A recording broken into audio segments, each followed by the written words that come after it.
Boa tarde, alunos, né? Então vamos lá para mais um fórum, mais um feedback aqui de fórum. Estamos aqui com o primeiro ano, feedback de carnes vermelhas. Então, pessoal, gostei demais da interação, né? Eu pude separar aqui vários tópicos, né, dentro do que vocês comentaram. Então, a gente, assim, falando de modo em geral, teve comentários sobre questão nutricional da carne, questão das fibras, curiosidade aí de uma carne de tubarão, né, que é um processo de maturação que o aluno citou em decorrência do dry age. Questão sobre a marinada, né, na influência da maciez das carnes. Comentários sobre a alcatra, né, a alcatra completa, que é dividida em 3 novas peças. Carne e seus métodos propícios, né, para cocção. Como que é feito um preparo de uma carne dry age, né? Então, a gente tem aqui alguns tópicos, né, que eu vou comentar de forma breve. Temos aqui até sobre a questão da alimentação dos porcos, né, com lavagem, ração, diferença entre os presuntos, por que um presunto é considerado Parma, o outro é Copa, né? E depois a gente vai falar um pouco das receitas que foram apresentadas por parte dos alunos e mais algumas colocações. Então, como vocês podem ver, né, tem um pouquinho de coisa aqui pra gente poder falar. Eu vou começar aqui falando de uma forma geral sobre o vídeo que eu mandei pra vocês, né, do frigorífico. Então, assim, gente, o que a gente pode falar de forma resumida sobre esse assunto, né, do quarteio do boi, né? Então, a gente pôde, né, observar que, né, o animal, ele é dividido em quarto dianteiro e quarto traseiro. Ele nos explica que a carne, né, o quarto dianteiro é da quinta costela para cima e o traseiro da sexta, né, até o final. Então, quais cortes que a gente consegue retirar de cada quarto? Então, por exemplo, aqui do quarto dianteiro, na primeira parte, né, desse quarto, a gente encontra pescoço, costela do dianteiro, acém com osso e o peito, né? E lá vocês viram que a peça no estado bruto, então ela passa por uma refinação, né, até chegar a forma ideal para ela ir para o comércio, né? Então tem toda essa parte de refinação. E na segunda parte aqui do quarto dianteiro, a gente já encontra o músculo, capa, peixinho, miolo da paleta, que ela é considerada a picanha, né, do quarto dianteiro. Lembrando que a picanha mesmo, ela tá localizada no quarto traseiro. E essa picanha do dianteiro, ela é retirada do miolo da paleta, né? E a raquete também, que é outra peça proveniente do quarto dianteiro. Então, ele cita que lá, né, no sistema daquele frigorífico, por exemplo, o pescoço, ele vira matéria-prima para hambúrguer. Não que ele só tenha esse fim, né? Isso aí depende da empresa, né? Que ela pode usar outra parte ou às vezes nem usar para esse tipo de fim, que no caso seria o hambúrguer. Ele fala que no peito retira-se o brisket, que é outra parte usada em pit de defumação. Pit de defumação é um equipamento de defumação que é mais usual nos Estados Unidos, né? Da costela do dianteiro tira o assado de tira, que são cortes, gente, que se hoje a gente reparar nessas boutiques de carnes, né, elas estão ganhando bastante espaço, né? Tem vários cortes que é a mesma peça, só que porém muda o nome. Na Argentina tem um nome e no Uruguai, né? Nos Estados Unidos tem um outro nome e a gente tem a nossa nomenclatura brasileira. O acém com osso retira-se o short rib, né? E na parte mais marmorizada do acém, retira-se o Denver steak. Marmorizado é o quê? Vocês já repararam que tem cortes de carne que tem como se fosse umas fibras branquinhas? Isso que a gente chama de carne marmorizada, que é o quê? Fibras de gordura, né? Essas fibras de gordura, elas trazem mais sabor. né, no momento da cocção e geralmente ficam peças mais suculentas por conta disso. Carnes mais magras, né, elas precisam de uma adição de gordura extra, né, para ela chegar nesse resultado. Então, gente, esse assunto, né, da carne é muito amplo, então ela merece uma pesquisa mais profunda para quem, né, tem o interesse de seguir por essa aula, para quem já está pensando em TCC. Olha só o tanto de assunto, né, legal que tem dentro aí desse mundo das carnes vermelhas. Então, tá sendo superficial, né, esse conhecimento que eu tô passando para vocês aqui da aula, mas dá para aprofundar em muita coisa e desbravar muito assunto aqui dentro dessa questão das carnes. Então, vamos lá. Deixa eu só mudar aqui um pouquinho. Agora, falando do quarto traseiro, né, a gente vai encontrar outros tipos de corte, que no caso seria o filé da costela, contrafilé, a alcatra, né, que causou muita surpresa entre vocês, o filé mignon e os cortes de roda. Então, vamos supor, quarto traseira da sexta costela até o final do boi. Contando dessa sexta costela, as 4 primeiras, a gente encontra esse filé de costela ou bife ancho. Ele também pode ser chamado de entrecô. E aí, dessa localização, o que a gente consegue retirar? O prime rib, que é um corte com osso de até 15 centímetros, ou então o corte tomahawk, que é um corte com osso de 30 centímetros que pega os ossos entrando da costela, né? Então, desse tomahawk sai a capa do filé, né? E entre os ossos da limpeza desse tomahawk sai a bananinha. Então, assim, tem cortes que, dependendo do jeito que ele é feito, a gente consegue extrair mais 2 tipos de corte.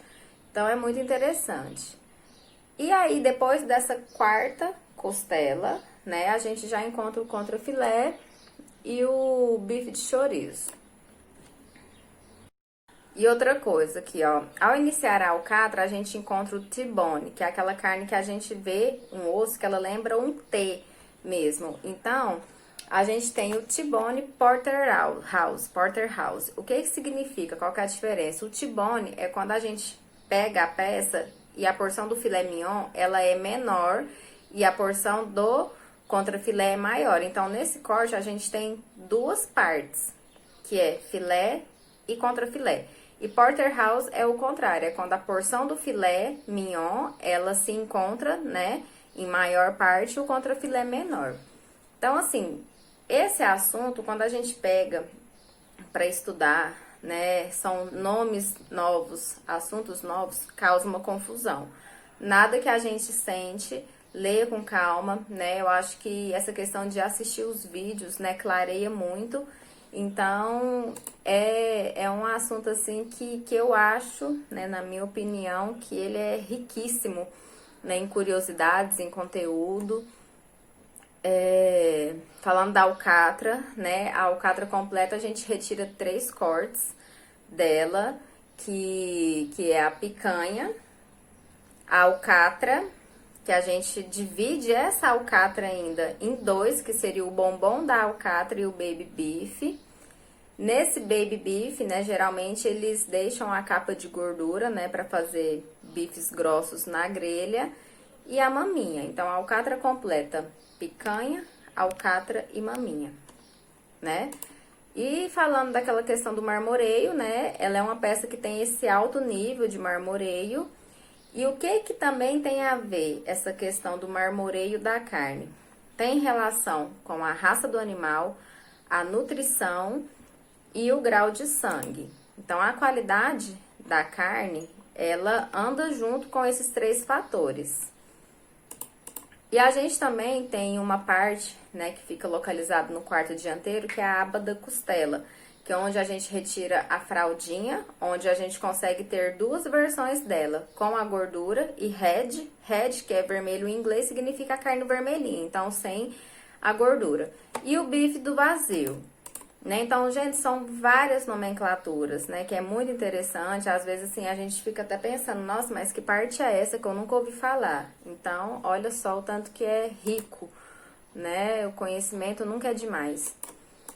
E também, falando do traseiro, do quarto traseiro, a gente tem o córtex da roda, que inclui o quê? Colchão mole, colchão duro, patinho, lagarto e ainda no final dessa peça a gente tem o músculo e o músculo com osso, que nada mais é que o ossobuco. O ossobuco é retirado da canela do boi, né? Então é aquele corte que eles fazem assim, que a gente encontra aquele osso, né? No meio, muito usado para fazer ragu, né? E a gente encontra o tutano também nesse corte. Aí eu já falei um pouco aqui sobre o marmoreio, né? Que teve dúvidas quanto a essa palavra, né? Então, nada mais é que são pontos de gordura, né? Entremeado na carne. E ela também confere, né? A maciez e o sabor diferenciado. A maciez, justamente porque ela tem ligação com a questão da suculência, né? Então, uma carne suculenta é uma carne macia. Agora, vamos falar aqui rapidamente da maturação também, que vocês ficaram curiosos. Então, de forma resumida, gente, ele cita lá no vídeo 2 tipos de maturação. Maturação úmida, maturação seca. A maturação úmida é a que a gente, assim, acredito, né, que a maior parte da gente conhece, que são as carnes que ficam, né, expostas lá no supermercado, né, a vácuo, né, geralmente essas carnes a vácuo, elas ficam entre 15 e 30 dias, né, nesse processo, com uma temperatura de 2 a 4 graus positivos. Então, o que acontece? Nesse processo de maturação úmida, acontece uma quebra de fibra. Então, isso influencia também na maciez dessa carne, né? Então, nesse processo da maturação úmida, né, de forma resumida, ela influencia muito na maciez, mas porém o sabor da carne fica neutro, né? Não tem tanto resultado na questão de sabor. Agora a maturação a seco, que é o dry age, né, que foi citado no fórum, né, curiosidades sobre esse método, curiosidades de como, né, preparar uma carne desse modelo. Então, a maturação a seco do dry age, né, que foi um assunto, né, do fórum, que teve curiosidades, né, de como preparar uma carne, né, desse modelo. Então, falando um pouco dessa maturação, a diferença da maturação úmida é que essa carne, ela fica numa câmara fria. Então, nessa câmara tem um controle de umidade, tem um controle de temperatura, né, a umidade fica entre 60%, mais ou menos, e a temperatura 2 graus positivo. Então, nesse processo que essa carne, né, que essa peça fica exposta nesse tipo de maturação, ela chega a perder 30 a 40% do seu volume, né? Então, essa carne, ela tem uma perda por conta dessa desidratação. Só que o que acontece em decorrência disso? Ela desidrata, porém, ela fica mais macia e o sabor fica mais potente, né? Então, o que ela perdeu de volume concentra em sabor. Então, depois que ela sai dessa questão da maturação, né, dessa parte, quando a gente vai preparar essa carne, vocês vão reparar que ela fica com aspecto seco, uma coloração mais escura.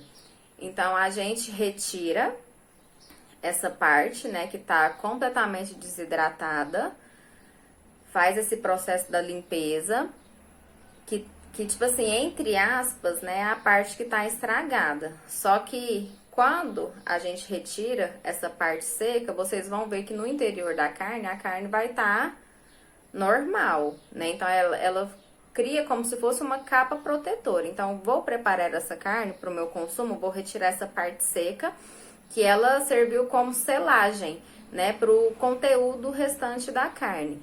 Então, o preparo é um preparo de cocção comum, né? Depende do jeito que você quer fazer. O único cuidado que você tem que ter ao preparar, né, essa carne para você consumir é retirar essa parte seca. Então, assim, não tem tanto segredo. Então, de forma assim resumida, né, de novo, esse processo de maturação a seco, ele potencializa mais o sabor da carne, né? E ela também influencia na maciez, mas menos que uma maturação úmida. Então, a maturação, gente, é pegando esses dois quesitos, maciez e sabor. Na hora de preparar, o único cuidado, né, dry age, retirar essa parte seca, né, desidratada, que é a parte que estaria estragada. Pessoal, então vamos lá. Agora eu tô aqui no fórum, né, igual eu falei pra vocês, eu não sei se a turma A vê o fórum da turma B, não sei como que acontece isso aqui no sistema, porque é novo pra mim também. Então, eu acho que é importante a gente dividir todas as colocações, né? Até para todo mundo, assim, ficar interagido quanto às dúvidas, né, dos outros colegas. Então, aqui no fórum da turma B, a gente teve algumas coisas aqui onde eu enfatizei mais, né? Então, teve alguns comentários que falaram da importância da limpeza da carne, né? De retirar as fibras, né? Porque é muito ruim você servir uma carne, né, que ela foi mal limpada e causar um desconforto para quem tá comendo, né? Então, às vezes você não retira uma fibra, uma pelezinha, né? Tem fibra que parece um chiclete, né, na hora que você tá comendo. Então, é importante sim essa questão da limpeza. Aqui também fala sobre a questão nutricional, né, da carne. Já tinha falado antes, né? A questão nutricional da carne, ela tem a ver com a raça, com a alimentação desse animal, até como esse animal está sendo confinado, né? Então, hoje a gente pode perceber que algumas coisas mudaram, né? Então, eles querem oferecer um bem-estar para o animal, mesmo que ele esteja confinado, né? Porque tudo isso, gente, influencia na qualidade da carne. Então, se um animal ele é exposto a um ambiente de muito estresse, né? Isso aí influencia no produto final. A gente teve outras colocações aqui sobre a questão, né, do quanto é amplo esse assunto das carnes vermelhas, mas a gente se apega, né, à nossa cultura, que a gente, né, consome mais carne bovina, né? Então tem países que a carne bovina ela não é servida, né? Na Índia, né? A vaca é sagrada, então lá eles não comem. Na China tem um consumo de carne de cachorro, né? E a carne de cavalo foi uma carne, assim, que causou curiosidade, né? Quanto ao consumo, então, né? Acontece que vários lugares, né? De acordo com a sua cultura, inclui aí diversos animais, né? Na alimentação. E aqui tem uma questão sobre a marinada para amaciar carnes, né? Gente, esses processos, né, marinada, são coisas que vêm lá de trás, né? Foram técnicas, né, que os povos antigos inventaram para questão da durabilidade da carne. Então, antigamente não tinha como refrigerar uma carne igual hoje a gente tem freezer, geladeiras, câmaras, né, e tudo isso. Então, o pessoal se apegavam a essas técnicas, né, para poder conservar essa carne por mais tempos e poder usar na sua alimentação, né? Então, a marinada, ela tem essa questão de amaciar a carne porque ela tem compostos ácidos, né, que vem de onde? De um vinho, vem do vinagre, vem até da cerveja, né? A cerveja também tem compostos ácidos que ajudam aí nessa questão. E outra curiosidade também, não sei se vocês sabem, a gente usa até kiwi e abacaxi para poder amaciar uma carne, né? Então vocês podem usar o suco dessas frutas, né? Com uma mistura de temperos e fazer uma nova marinada a partir deles. Então tem outros jeitos também, né? Não só o vinho, mas outros produtos que contenham aí componentes ácidos, porque o ácido ele quebra as fibras, né, da carne. Então por isso que você tem esse resultado de maciez. Outra questão aqui, questão do vídeo, né, que fala do refinamento, né, dos cortes do boi, isso já falei antes. A questão da maminha, que é dividida em 3. Outra coisa, pontos da carne bovina e dicas em relação ao método de cocção. Cada carne, gente, ela tem um jeito de preparar. No material, tem uma parte que fala carne de primeira e carne de segunda. Eu não gosto muito, assim, dessa definição, porque eu acredito que cada carne, ela tem o seu valor, né? Ela tem as suas qualidades. O que difere é o método de fazer. Então, vamos supor, se você pega, né? Vamos pegar aqui um músculo, passa ele na frigideira e serve, vai ficar uma carne extremamente dura. Então, tem o jeito correto de cozinhar. Assim como o filé mignon, né? E os demais cortes. Então, eu acredito que cada carne tem a sua preparação específica para você servir um produto de qualidade. Não significa que a carne é de qualidade e a outra não. O que difere aí é como você vai apresentar essa carne, né? Então, você pode preparar um fígado extremamente saboroso.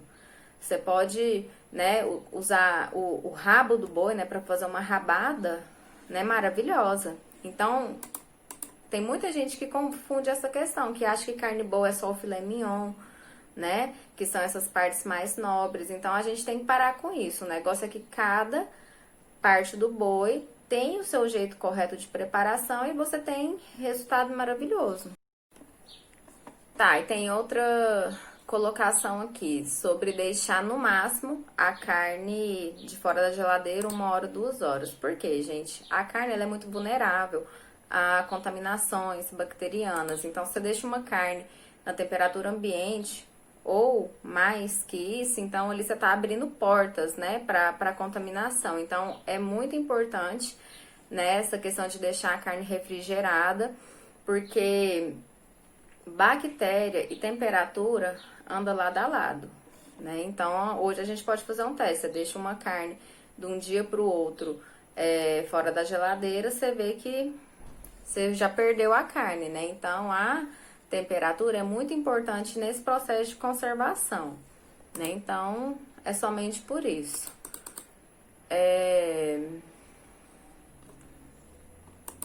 E a questão de descongelar, né, as carnes também na geladeira pelo mesmo motivo também. Vai ser um descongelamento mais lento, mas vai ser um descongelamento mais seguro. Em relação com a carne suína, tem a questão aqui da diferença de alimentar os porcos com lavagem e ração. A carne do porco, gente, ela é uma carne muito vulnerável a essas contaminações também. Igual citado anteriormente, só que a carne de porco é uma carne mais sensível, né? Então, o que acontece, né? A lavagem, geralmente, né? Antigamente, o pessoal que mora mais na roça, junta os restos de alimento, né? Sobras do nosso almoço, da nossa janta, do lanche, e já coloca lá para os porcos. Então, assim, geralmente não tem muito cuidado, não tem muita asepsia. Então, o que pode acontecer? Essa questão, né, da gente jogar a comida dessa maneira, pode ser mais propício ainda para esses porcos se contaminarem, né? Então, hoje tem uma lei, que eu não me lembro qual lei é, né, que aí ela já exige que, se for para alimentar os porcos com lavagem, tem que colocar em recipientes próprios, com tampa, e essa lavagem tem que ser cozida, pelo menos uns 30 minutos, né, a 100 graus, para evitar, né, qualquer tipo de contaminação. Então, justamente é por isso. Então, a diferença de alimentar o porco, né, com a lavagem, comparando com a ração, questão de segurança alimentar. Deixa eu ver aqui, carnes de caça, que a gente citou, né, a carne do cavalo. Tá, voltando aqui na carne suína, a diferença dos presuntos. Gente, então vamos lá, o presunto ele é extraído de várias partes do porco, né? Ele é produzido a partir de várias partes do corpo. Então, tem presunto que é feito do pernil, do pescoço, do lombo, né? Então, tem várias diferenças, né? Então, eles podem se diferenciar pela questão da maturação e a questão, né, de que parte do porco que ele está sendo feito. O presunto de Parma, ele é um presunto de origem italiana. Vocês podem reparar que se vocês forem comprar esse presunto no mercado, né, nos mercados brasileiros, vai estar escrito presunto tipo Parma. Por quê? Porque não é o original. O original só é encontrado na região de Parma, que fica na Itália. Então, ele é um presunto que ele é feito só de porcos que são criados lá, entendeu? Então, assim, tem muitas teorias que vale a pena a gente saber, sim, né, que são conhecimentos. Então, esse presunto, ele tem a denominação de origem protegida, né, justamente por isso. Então, é feito de porcos que são criados, né, nessa região. E eles também têm uma alimentação especial. Então, esse porco, ele come cevada, ele come resto de coalho, soro, né, milho, frutas. Então, tem tudo isso, tá? Então, é um assunto também que merece um estudo, né, mais aprofundado, né, porque realmente é muito interessante. Então, vamos lá. Agora aqui no Fórum A, a gente teve alguns comentários também legais, né, algumas colocações. E tem uma colocação aqui que fala sobre a preparação da linguiça com carne bovina. Que partes, né, que seria essa produção que a aluna citou? Picanha, fígado e maminha. Então, assim, opinião minha, gente. A meu ver, né, eu acho que são partes nobres, né, do boi, como a picanha e a maminha, né? E eu acho assim que essas carnes, elas oferecem uma qualidade que pra mim perde se elas forem moídas. É a mesma coisa de você comprar, né, um filé mignon, que hoje aí pra gente tá custando o quê? Uns R$60 a peça, né? No mercado, e você mandar moer, né, pra fazer uma carne moída. Então, eu acho que a gente tem que aproveitar, né, o que a peça oferece no geral pra gente. Então, é uma maciez, é um corte que valoriza, né, mais a suculência da carne. Então, assim, na minha opinião, existe, porque a pergunta dela é o seguinte: essa preparação é comum, né, na cozinha profissional? É comum, gente. Na gastronomia, todo dia tá surgindo coisa nova. Tem até linguiça de camarão. Então, pra mim, não sei, nada justifica eu comprar um camarão, que aqui pra gente 1 quilo do camarão é mais de R$100. Eu vou moer esse camarão e fazer uma linguiça. Mas é opinião minha. Mas existe esse tipo de uso na cozinha profissional? Existe, né? Linguiças de frutos do mar, né? Eu só acho assim que não sei, que são carnes assim que dá pra gente valorizar elas, né? Tanto na forma de fazer, tanto na sua apresentação, pelo preço, né, que custa e pela qualidade que ela tem também de sabor e textura. Então eu acho meio nada a ver usar esse tipo de carne pra fazer esses tipos de preparo, né? Mas gastronomia é isso, gente. Todo dia tem coisas novas aí, chefes novos, ideias novas. Mas vamos lá. Deixa eu ver aqui outro comentário. Só um minutinho. Tem uma pergunta aqui que é interessante. Qual seria a melhor peça de carne bovina para aromatizar com vinho branco? Geralmente, quando a gente usa vinho, né, para marinar, para temperar carnes, essas coisas, a gente segue a regra do que seria servido um vinho na mesa. Quando a gente fala de harmonização de pratos, né, sempre a gente tem aquela questão de servir uma carne vermelha com vinho tinto, uma carne branca com vinho branco. Harmonização por semelhança. Por quê? Porque até quando você, né, come uma carne vermelha e vem com vinho tinto em cima, a harmonização dentro da boca é ok. Então, a gente usa essa mesma regra para temperar uma carne assim, né? Então, o que eu posso falar aqui para vocês é que a única coisa que vocês têm que prestar atenção é que o vinho que é usado, né, para cozinhar tem que ser um vinho seco. Se vocês usam um vinho suave, ele traz um sabor doce que pode estragar toda a sua preparação. E outra coisa, vinhos de qualidade. Porque quando você vai temperar, vai marinar uma carne, o sabor do vinho, ele penetra na carne. Então, se o vinho é bom, sabor bom. Porque na hora que você vai cozinhar, o álcool evapora. Então, o álcool, a gente só precisou dele para amaciar a carne, para quebrar as fibras, né? O álcool, a acidez, né? Que estão interligados, tá? Então, se você usa também um vinho muito ruim, que você vai lá no supermercado e compra, né? Às vezes também você não vai ter um sabor final tão legal. Então, vai temperar, marinar carne vermelha, usa um vinho tinto, usa uma cerveja preta, uma cerveja comum também, tá? E carnes brancas, vinho branco. Deixa eu ver mais aqui.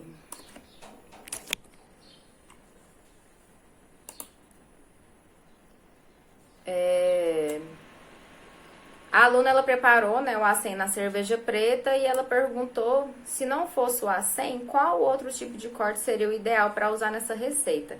Carnes que se assemelham pelo tipo de cocção. Então, não achei o acém. Eu posso fazer um lagarto, porque esse preparo do acém na cerveja preta, a carne foi levada na panela de pressão. Então, você pode fazer com colchão duro, colchão mole, lagarto, né? Então, você vai ter um ponto aí perfeito de textura, né? Que você vai fazer uma carne na pressão e você vai ter um resultado final. Até uma costela bovina também ficaria interessante, uma fraldinha, né? Então, é um método mais potencializado, né? Onde a gente, né, potencializa aí essa cocção e tem um resultado bacana no final. Então, essas outras carnes substituiria muito bem o acém. E por fim,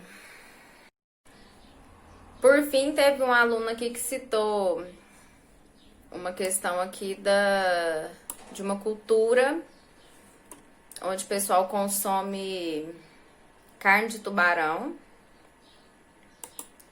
E nós vamos falar um pouco sobre isso porque tem a ver com maturação, porque em decorrência do assunto sobre dry age, ele lembrou desse assunto e dividiu aqui com a gente. Então, deixa eu só verificar aqui na Islândia, né?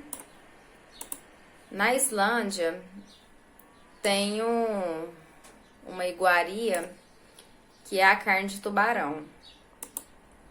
Essa carne de tubarão, gente, ela é uma das carnes mais tóxicas que tem. Então, geralmente o pessoal matava os tubarões para tirar o óleo que tem no fígado, né? O fígado do tubarão corresponde 15% do peso total dele. E aí ficavam aquelas carcaças, né? De tubarão. Então o pessoal pensou, vamos aproveitar essa carne aqui também, que é muita coisa. E ao descobrir que essa carne é muito tóxica, né? E tudo, olha a técnica que eles descobriram aí para amenizar isso. Eles pegavam a carne, enterravam, para quê? Para perder toda essa toxina, né? No processo de apodrecimento dessa carne enterrada, ela deixava de ser tóxica. E depois, né, eles desenterravam essa carne e deixavam aí num processo de maturação. Então, eu até consegui um vídeo aqui, né, do Globo Repórter, né? E o repórter, quando ele vai experimentar, ele fala que parece um sushi, um sashimi, porém podre. Então, assim, gente, e por que que esse pessoal, né, aproveitou essa carne? Porque, gente, nessa época, quando descobriu, era uma comunidade pobre, um país pobre, né? Então, tem muitos consumos de carnes que vêm de uma dificuldade, né? Que um país enfrentou, que uma civilização enfrentou, tá? Então, para esse pessoal não passar fome, né? Não ter esse tipo de dificuldade, então acaba que vai descobrindo métodos, né? Para poder ter um alimento e assim, várias histórias, vários consumos de carnes provêm desse tipo de dificuldade, gente. Então, assim, são curiosidades que não deixam de ser interessante. E para fechar também. E aí, gente, nós temos uma aluna que ela trabalha em açougue, eu não sabia. Ela dividiu aqui uma breve experiência, né, do trabalho dela. Até perguntei se ela não teria o interesse de gravar, né, fazer um vídeo, demonstrar alguma coisa referente ao nosso assunto. E ela comentou aqui que o corte que ela mais gosta tá dentro do contrafilé, né? Que depois que desossa a gente consegue encontrar o chouriço e o ancho, né? Então ela comenta que prefere mais o ancho porque é mais saboroso, apesar de ser uma carne que não tem, né, tanta gordura superficial, só que ela tem a gordura marmoreada, que é o que a gente já falou, que é aquela gordura entremeada ali na carne que confere muito mais sabor para a carne. Então é isso, gente. Então, fechando mais um fórum, né, com a interação aí de vocês. Tem gente ainda que vai demonstrar receita. Me avisem quando isso acontecer. Não consegui preparar dentro de uma semana, professora, eu quero fazer uma receita dentro do tema da aula daqui 2 dias, por exemplo, passado do prazo. Não tem problema, só me avisem. E aí, aguardo vocês agora no fórum de carne de aves, tá? Eu falei que eu ia tentar demonstrar para vocês o corte de frango, de desossa. Não, se eu não me engano, só o corte. Eu acho que eu não vou conseguir. Então, já disponibilizei para vocês alguns vídeos extras, né, dentro do assunto, onde ensina a cortar o frango, desossar. Vejam os vídeos dos patos, viu? Foie gras e magret, que é interessante. É meio perturbador o do foie gras, mas não deixem de assistir, tá? E aí, espero vocês para o próximo fórum. Até mais!